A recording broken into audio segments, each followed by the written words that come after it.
Hi, my name is Louisa, this is Rhea, and this is Olivia, and today we're going to talk about symmetry in Lennoxville.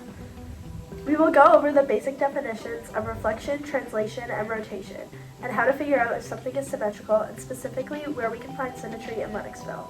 Let's get started.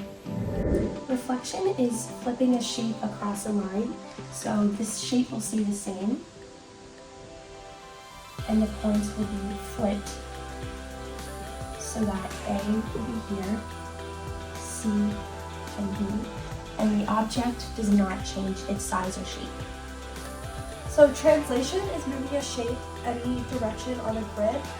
So it can move downwards, or it can move across into a different quadrant. But no matter what, it always keeps its same size and orientation. Okay, so a glide reflection is basically combining a translation and a reflection. So it's moving the triangle around the grid, first translating it and then reflecting it. So this is the original triangle, and then let's say we bring it down here and we keep the points the same and the shape remains the same, and then you reflect it directly across the line. And then because of that, how Olivia mentioned earlier, the points are exactly reflected to be like that. Another example of this would be like paw prints walking in snow per se. First, this is the original. First, it's translated upwards, so this would be the translation, and then it's directly reflected to the other side. But this would be here. Rotation is when we can rotate a shape and it would stay identical to the original. So if I were to rotate this triangle 90 degrees, it would look something like this. So the object stays the same.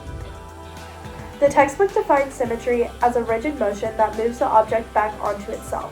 The textbook states that one useful way to think of symmetry is to observe the position of an object, and then when you're not looking, the object is moved in either a rotation, translation, or reflection. If you can't tell that the object was moved, the rigid motion is symmetry. Let's find symmetry in Lennoxville!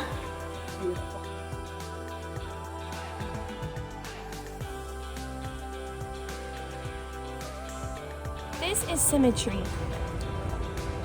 If the object were to rotate like I did in the example, the object would still stay the same.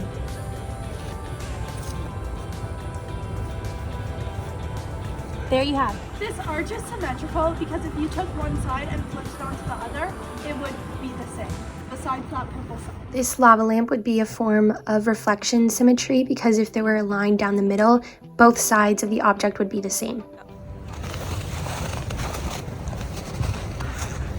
This is gliding reflection, so if I were to just stand like this, it would be a reflection because it's directly reflected to the other side. But because it was translated up and then reflected, it's a gliding reflection.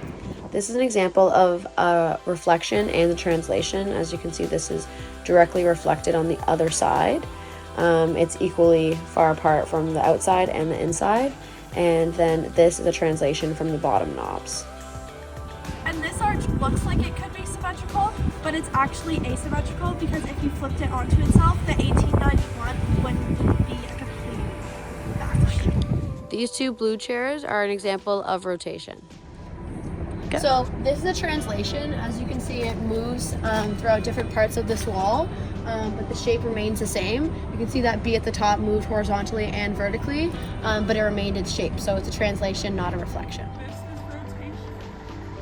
The recycling logo on a recycling bin is a form of rotational symmetry, so when you turn it 120 degrees, this figure will remain the same.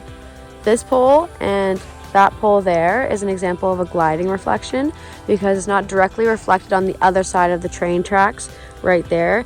It's translated upwards and then directly reflected on the other side.